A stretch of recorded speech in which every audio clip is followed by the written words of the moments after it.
탄핵안은 보고가 됐고요. 그리고 가결이 된다면 이제 공은 헌법재판소로 넘어가게 됩니다. 자, 현재 핵심 쟁점은 선포의 위법성 여부인데 저희가 준비한 그래픽 함께 보겠습니다. 자, 헌법 제77조 1항, 그러니까 비상계엄을 선포하기 위해서는 이런 조건이 마련돼야 된다라는 겁니다. 전시, 사변 또는 이에 준하는 국가 비상사태여야 한다라는 부분. 여기에서 일단 민주당의 주장은 이것부터가 잘못됐다.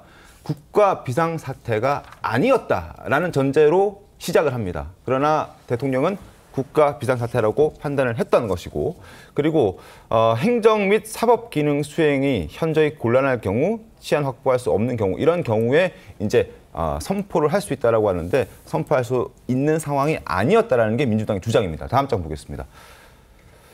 자, 그리고 위반 여부, 이제 핵심 쟁점, 아까 첫 번째 짚어드렸던 게 이제 첫 번째 CG 내용이고요. 그리고 국무회의 심의 관련해서는 더불어민주당은 소추안에 보면 국무회의를 주재하지 않았다라고 주장을 하고 있습니다만 이건 지금 국무회의를 한 것으로 사실로 확인되고 있습니다. 그러니까 이 부분에서는 아마 충돌의 여지는 없을 것 같고, 그리고 국회 통고 절차에 대해서는 우원식 국회의장이 통고하지 않았다라고 공개적으로 언급한 바 있기 때문에 계엄을 선포하면 국회에 지체 없이 통고해야 하는데, 알려줘야 하는데 알려주는 그런 시스템이 없었다, 알려주지 않았다라는 부분, 이 두 부분 때문에 지금 또 논란이 되고 있는 그런 상황입니다. 어찌됐든 절차를 지키지 않았기 때문에 지금 더불어민주당은 윤석열 대통령을 탄핵해야 한다라는 목소리를 내고 있는 그런 상황입니다. 박수현 의원님, 일단 세 가지 중에 두 가지는 일단 좀 다툼의 여지가 있는 것 같고, 국무회의는 벌어진 것으로 지금 이제 진행이 됐던 것으로 확인이 되고 있기 때문에 그 두 부분에 대해서는 일단 여러 가지 논란들이 있습니다만, 특히나 좀 궁금했던 건 내란죄 얘기를 지금 민주당 하고 있지 않습니까? 그렇습니다. 그게 적용 여부에 대해서도 여전히 충돌이 좀 있는 것 같던데요. 충돌의 여지가 없다고 생각하고요. 지금 많은 계층, 특히 사법과 관련된 그런 계층에서도 이 내란죄에 해당한다라고 하는 것에 거의 저는 뭐 이견이 없다라고 생각을 합니다. 예를 들어서 이런 것이죠.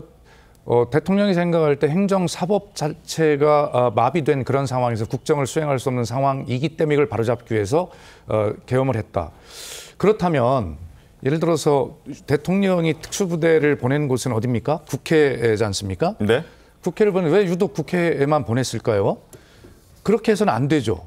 다른 곳에도 여러 군데를 보냈거나 예를 들어서 전시 주변의 이런 어떤 상황에 어떤 혼란이 있다면 아니 정말로 골목 큰 거리마다 경찰력을 배치하고 통제를 했어야 될 거 아닙니까? 왜 유독 국회일까요? 국회만 손에 넣으면 내가 할 수 있는 일을 하겠다라고 하는 그런 전혀 계엄 선포의 조건에 충족되지 않는 그런 행동들을 한 것이거든요. 그래서 이 두 가지입니다. 하나는 헌법과 법이 정하고 있는 계엄 선포의 조건을 전혀 충족하지 못하고 있다는 것 하나와 그다음에 절차를 갖추지 못했다는 것인데 지금 국무회의 심의를 했다라고 주장하지만 이 심의를 거쳐야 된다라고 하는 그 취지는 무엇일까요? 거기서 국무위원들이 정말 안 됩니다라고 반대하는 사람들이 있고 뭐 다수결로 정하는 것은 아니겠으나 그러나 심의라고 하는 것이 대통령이 계엄을 선포하려고 하는 그 취지에 다 맞도록 동의하거나 그 합의가 돼서 그런 어떤 취지가 담겨 있는 것이 국무회의 심의 아니겠어요? 그런데 알려지기로는 한덕수 총리를 비롯해서 많은 사람들이 다 거의 반대를 했다는 거 아닙니까? 그 심의 취지에 맞지 않아요. 그렇기 때문에 그것이 절차적 정당성을 갖추었다고 주장하는 것 역시 무리한 주장이고 그에 따라서 민주당은 이 계엄령 선포의 조건과 절차를 모두 다 위법한 사항으로 범했다 이렇게 보는 것이고 알겠습니다. 결과적으로 형사적 내란죄의 책임까지를 져야 된다라고 하는 것이 민주당뿐만이 아니라 다수의 합의적인 의견인 것 같습니다. 알겠습니다. 현재 지금 헌법재판소가요. 헌법재판관 9명 가운데 3명이 공석인 게 변수가 된다. 이런 얘기가 지금 나옵니다. 화면 살펴보시면 지금 대통령 추천으로 3명이 있고요.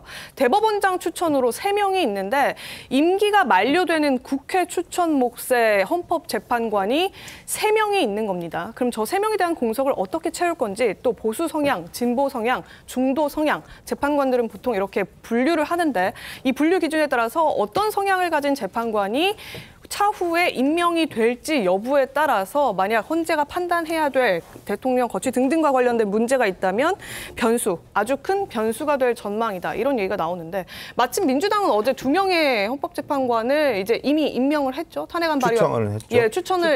추천을 했죠. 추천만 했는데 임명을 과연 대통령께서 하실지 그러니까요. 좀 걱정인 부분이 있는데요. 지금 뭐 방송통신위원회라든지 헌법재판소라든지 헌법기관이잖아요. 방송통신위원회 헌법기관은 아닙니다만은 어찌됐든 간에 구성원을 저는 다 만든 다음에 어떤 그 다음에 심판을 한다든지 특히나 헌법재판소가 지금 계속 민주당에서 제기한 탄핵소추에 대해서도 지금 심판이 계속 이루어지고 있거든요. 국가기관, 대통령을 제외한 국가기관장에 대해서.